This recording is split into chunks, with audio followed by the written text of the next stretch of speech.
Տիկին Հունանյան իհարկե ձեր կենսագրության մեջ կարծես թե բաց էր թողնված այն հատվածը, որ դուք եղել եք Երևան քաղաքի ավագանի եւ դա հենց այն ժամանակահատվածներ, երբ COVID-ի համավարակներ եւ ես ուղղակի չեմ կարող չհիշել այն դեպքերը, երբ դուք շաբաթներ շարունակ այո ձեր նշած սերն ու հոգատարությունն եք ցուցաբերում մահամերձ վիճակում գտնվող հիվանդներին եւ ձեր որդուն բերում էին, որպեսզի ուղղակի կարողանար տեսնել ձեզ հեռվից հեռվու պատուհանից ներքևից վերևից իր մորը, ով որ բուժ աշխատող էր եւ հիմա կարծես թե այստեղ հեգնում են։ Եվ վերջիվերջո ուղղակի չեմ կարող չանդրադառնալ Տիկին Գյուրեղյանին եւ նշել վերջին տասնամյակների այն անձանց հարյուրավոր, ում մենք տեսել ենք, ովքեր ունեցել են պետական հաստատության դիպլոմներ եւ ոչ միայն պետական հաստատությունների, այլ նաեւ մի շարք առաջատար միջազգային բուհերի, ովքեր եղել են ուղղակի Տ-մարդի մարդիկ, ովքեր եղել են ոչ միայն տմարդի, այլ նաև քանդել են այն բուժ հաստատությունների կարևորագույն գործերը, որոնք պետք է լինեին հենքային, առողջապահություն, բուժ հաստատություններ եւ այլն։ Տիկին Հունանյան, ես ողջունում եմ ձեզ, ձեր թեկնածությունը եւ վստահ եմ, որ ձեր փորձը եւ մարդկային որակները խիստ բավարար են, որպեսզի դուք կարողանաք դրական արդյունք ցուցաբերել։ Շնորհակալություն։ Շնորհակալություն։ Արման Ղազարյան, համեցեք։ Տիկին Հունանյան, ձեր նախորդ աշխատած ժամանակահատվածի աշխատանքային փորձը իբրև բուժքույր կամ ավագ բուժքույր ոչ ոք կասկածի տակ չի դնում այդ ձեր պրոֆեսիոնալիզմը, այդ թվում նաև Տիկին Գյուրեղյանը եւ այդ 16000 բուժքույրերը, ովքեր որ իրենց սուրբ գործն են կատարում,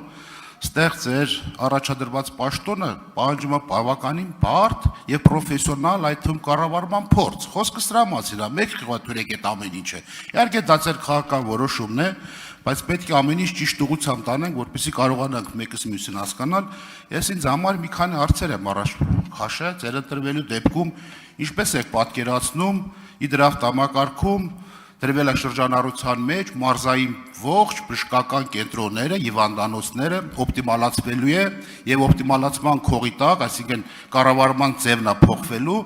այսինքն բերեմ օրինակ Գեղարքունիքի մարզում դառնալու ընդամենը մեկ բժշկական կենտրոն, տարածքն էլ հայտնի չէ թե կենտրոնը ոնց է։ Դուք ո՞նց եք պատկերացնում դրա ծախս արդյունավետությունը, բժշկական գործը, մնացած բաները։ Եվ երկրորդը, ձեր խոսքում նշեցիք, որ քաղաքում կենտրոնացում, ինչպես եք պատկերացնում գյուղական համայնքներում բժիշկների եւ այլ նեղ մասնագետների ուղղորդումը դեպի բժշկական հաստատություններ, որտեղ կան գաղտնիք չէ մարզերում կառուցված պրոֆեսիոնալ ժամանակակից հիվանդանոցներ, որտեղ նեղ մասնագետներ չունեք դուք։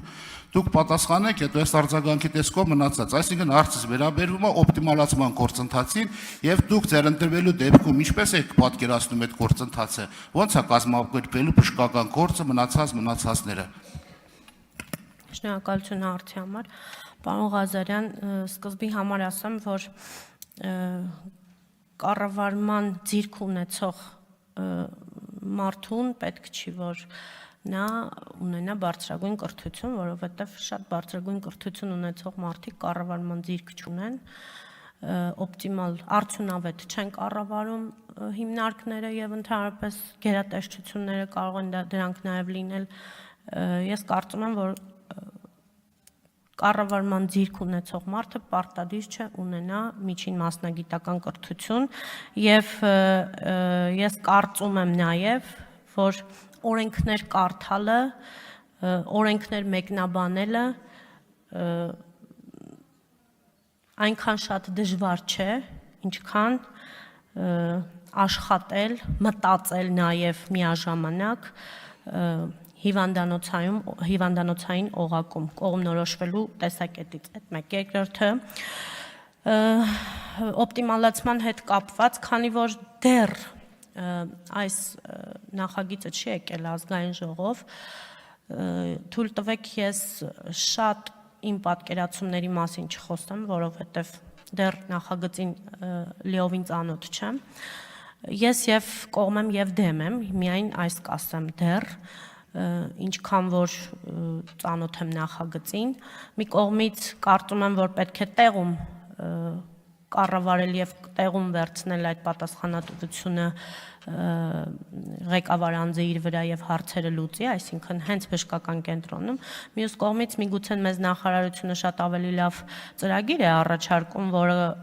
կարող է բժշկական կենտրոնները միացնելով ավելի արդյունավետ կառավարում լինի, քան նախկինում է։ Իսկ ինչ վերաբերվում է գյուղական համայնքներ, բայց մենք սա հետո անպայման ես իմ կարծիքը ավելի մանրամասն կասեմ նախագիծը ամբողջությամբ իմանալուց հետո, իսկ ինչ վերաբերվում է գյուղական համայնքներում մասնագետների հետ կապված հարցը, այո, դուք ճիշտ եք, մենք խնդիր ունենք գյուղական համայնքների հետ կապված, բայց այստեղ միայն առողջապահության նախարարության խնդիրը չէ, այստեղ նաև տարածքային կառավարման նախարարության խնդիրն է, մենք պետք է կարողանանք գյուղական համայնքներում ենթակառուցվածքներ զարգացնել, մենք պետք է կարողանանք գյուղական համայնքները, մարզային համայնքները բերել այնպիսի վիճակի Երևանին մոտ, հա, վիճակի, որպեսզի մարդկանց համար գայթակղիչ լինի գնալ, այնտեղ ապրել, այնտեղ աշխատել, որովհետև եթե մարդիկ ընտանիքներով տեղափոխվեն, ենթադրենք ինչ որ մի գյուղ կամ մարզ ապրելու ներողություն Ավարտեք խնդրեմ։ Ամփոփեք մտքի նկատի։ Եթե մարդիկ գնան այնտեղ ապրելու, պետք է համապատասխան բոլոր պայմանները լինեն, մանկապարտեզներ, դպրոցներ, խմբակներ, երաշտական դպրոցներ նույնիսկ, ինչու՞ չէ ժամանցային վայրեր, որպեսզի մարդիկ կարողանան ապրել բնականon եւ լիարժեք կյանքով։ Համեցեք արձագանք։ Տիկին Ունայան, թույլ տվեք ձեր բերած պատասխանները ոչ մեկի հետ համաձայնել հետևյալ հիմնավորմամբ։ 7 տարի մարդ բժշկական ինստիտուտ ավարտում, համալսարան ավարտում, պլյուս դրան արդինատուրա, նեղ մասնագիտական կրթություններ, վերապատրաստումներ, հիմա ես ասեմ դուք այդ ինստիտուտը կասկածի տակ եք դնում։ Այստեղ ձեր ընտրվելու դեպքում դա այն ոլորտն է, որտեղ պահանջվելու է շատ խիստ նեղ մասնագիտական խնդիրներ, հիմա դուք բերել եք ասում եք կրթությունը կան ոլորտներ, բան այստանից կարևոր ոլորտ որն է առողջապահությունից, մարդու կյանքի հետ գործ ունենք։ Եվ դուք հիմա այս պայն կասկածի տակ եք դնում այն բժշկական բժիշկներին պրոֆեսիոնալ, որոնք տարիներով սովորել են եւ նեղ մասնագիտական կամ պրոֆեսիոնալ կրթություն աշխատանք են ձեռք բերել։ Դա թողենք, դա ժամանակը ցույց կտա։ Ասում եք խթանելը տարածքային կառավարման, դա առողջապահության նախարարության սուրբ գործն է, որպեսզի խթանի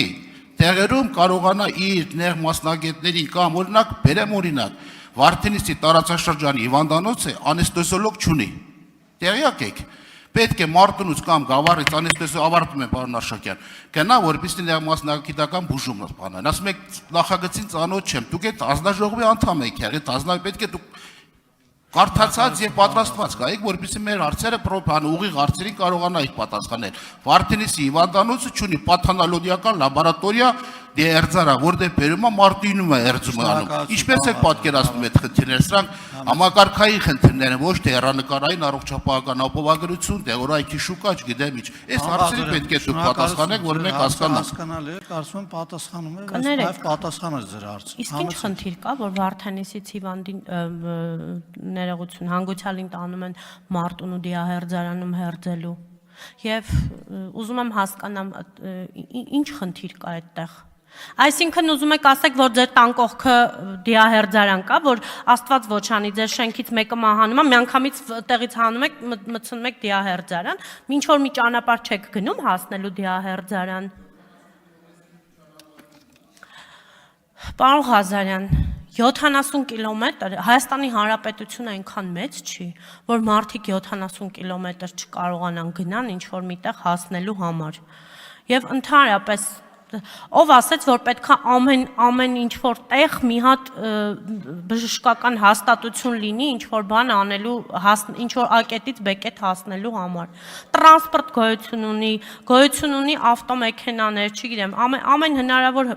հնարավորությունները կա, որ մարդկանց կարողանան գնան եւ այլն իրենց հարցերը լուծեն։ Մարզպետ, այսինքն դուք ուզում եք ասեք, որ մարզպետարանը պետքա լինի ամենտեղ։ Եթե մարդ մարզպետարանի հետ գործ ունենա, պիտի չգնա մարզպետ բանում, պետք է մի հատ Վարդենիսում մարզպետարան բացեն, որ չհասնի Մարտունի։ Շնորհակալություն։ Հարգելի գործընկերներ, խնդրում եմ կարգը պահպանել եւ տեղից հարցեր չտալ, իսկ այժմ նախատեսված է 30 րոպե ընդմիջում։